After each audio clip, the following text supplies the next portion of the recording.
11 de la mañana, 37 minutos. Durante esta semana hay un contexto en el país que tiene que ver con los hechos de violencia que se han presentado en el territorio nacional. Por ejemplo, en el departamento del Cauca, en Mondomo, se presentó un atentado terrorista. También el más grave de todos, el registrado en La Plata, en el departamento del Huila, que dejó 2 personas fallecidas, 2 jovencitos y más de 30 heridos en medio de esta situación.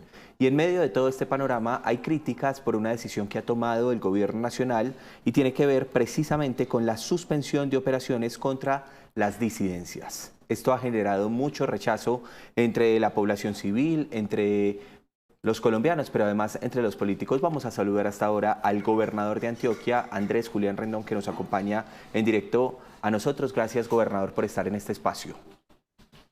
Pablo, buenos días. Un saludo muy especial para usted y todos los televidentes a esta hora del día. Le está dando el contexto a nuestros usuarios porque ha sido una semana bien convulsionada en términos de violencia en el país. Dice el gobierno, yo le quiero dar el contexto, gobernador, para que usted también me dé su opinión, porque el presidente dice que suspende estas operaciones para un tema de reagrupación de estas, las disidencias, los grupos. Pero, por ejemplo, las críticas hablan entonces de que esto puede fortalecer a los grupos guerrilleros y que además se le está dando gabelas a un grupo que no ha demostrado tener intenciones de paz. ¿Cuál es su opinión al respecto? Por favor, bienvenido. Mi opinión, Pablo, es que nunca le había ido tan bien a los criminales en Colombia como en los casi 3 años de mandato de Petro. Les ha servido para fortalecerse, para enriquecerse, para tener un uniforme, armamento. En el entretanto, le maniata a través de su política de la paz total las manos a nuestra fuerza pública. Nosotros hace un par de días celebrábamos el cese al fuego que favorecía disidencias FARC en cabeza de alias Calarcá, para tan solo 24 horas después registrar una contraorden por parte del gobierno nacional, donde además le impide a la fuerza pública, militares y policías, adelantar cualquier tipo de operación en contra de esa misma estructura criminal. Es decir, ellos pueden asesinar policías, soldados, arrinconar a la población civil, mientras que los soldados y policías de Colombia, que tienen en su corazón el deseo de proteger a los colombianos, de combatir el crimen y el delito, tienen que fungir como espectadores de cuenta de esta disposición de la presidencia. Mire, yo estuve leyendo, gobernador, sobre esta decisión y le hago la pregunta con mucho respeto porque decía el presidente y algunos allegados al gobierno que esta disidencia, por ejemplo, la que atacó específicamente en La Plata, en el departamento del Huila, no es la misma con la que se viene negociando, que es la de alias Calarcá. Entonces ellos hablan de diferencias, pero además dicen es que ya venían suspendidas las operaciones contra la disidencia específicamente de alias Calarcá. ¿Qué responder frente a eso? Y yo le hago una pregunta a usted, Pablo. Si usted Sí. fuera un oficial del ejército, de la policía, ¿usted cómo puede entender que unos son sujetos de operaciones militares y otros no? Si usted está a lo alto de una montaña y ve un grupo de enfusilados o de personas haciendo daño, ¿usted cómo hace para tener certeza de que esos son los que están bajo la sombrilla del cese al fuego o bajo el cese de operaciones militares o quienes en efecto están delinquiendo? Porque eso es lo que ha pasado en Antioquia.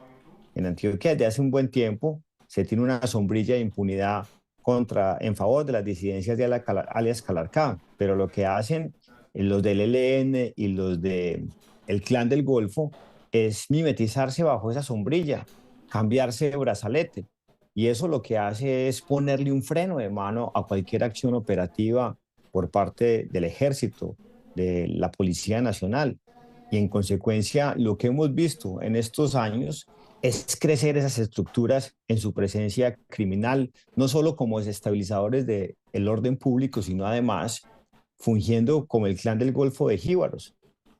El clan del Golfo y disidencias FARC en Antioquia han crecido un 69 y un 61% por cuenta de las largas que le ha permitido el gobierno de Petro.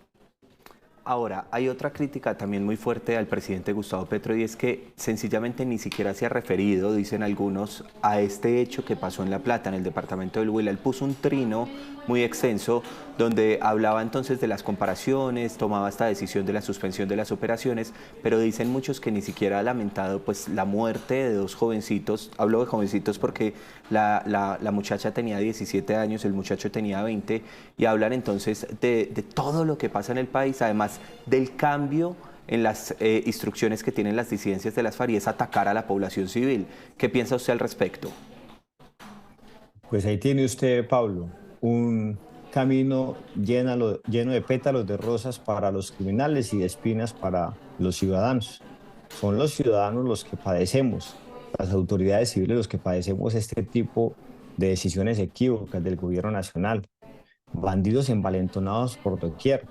No más hace poco, por cuenta de una neutralización contra alias Chirimoyo, el clan del Golfo, entre el Bajo Cauca y el sur de Córdoba, estos bandidos ya en retaliación asesinaron a un policía en el suroeste de Antioquia, levantaron a través de artefactos explosivos otros en el norte, asesinaron a un subintendente en el Urabá antioqueño.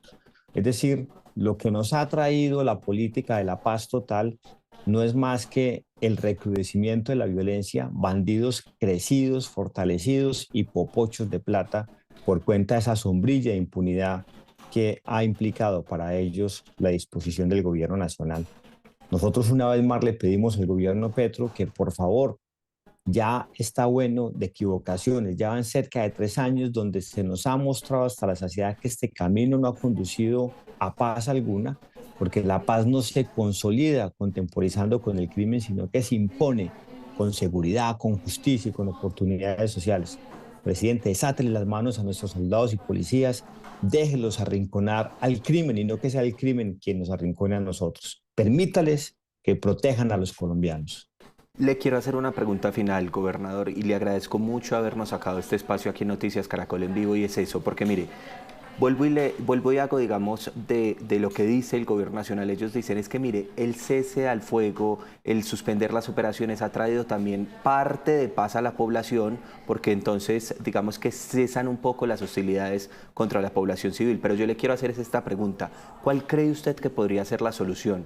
Porque vemos que este es el llamado gobierno de la paz total, pero no han funcionado los diálogos ni con el ELN, que ya dijeron que no iban a funcionar, ni con las disidencias, ni con el Clan del Golfo. ¿Usted qué posible solución le ve al panorama que estamos viviendo en el país, gobernador? Pablo, el país se ha equivocado no solo de ahora, sino también de tiempo atrás. Cada vez que ha pretendido consolidar la seguridad y la paz a través de negociaciones, arrodillando casi la nación entera frente al crimen. Y eso lo único que ha generado es una nueva oleada de violencia posterior. Bandidos que cambian de brazalete, unos posando de insurgentes, otros de contrainsurgentes, pero todos detrás de la captura de una renta criminal. Aquí a nosotros nos ha faltado entender y caminar en esa senda de corrección, y es que la paz no se negocia, la paz se impone con seguridad, con justicia y con oportunidades sociales, con la presencia del Estado en todas sus dimensiones, en todos los rincones del país, pero no dejando a vastas extensiones del territorio y a un buen número de pobladores a merced del crimen, esperando que ellos, entonces, porque se disfrazan de rebeldes o de un proyecto político, van a tener una oportunidad de negociación y de legalizar sus rentas criminales con el gobierno de turno. Esa ha sido la mayor equivocación casi que a lo largo de nuestra historia republicana, y es hora de corregir el rumbo. Gobernador, muchas gracias por habernos acompañado esta mañana en este espacio en Noticias Caracol en vivo. Gracias.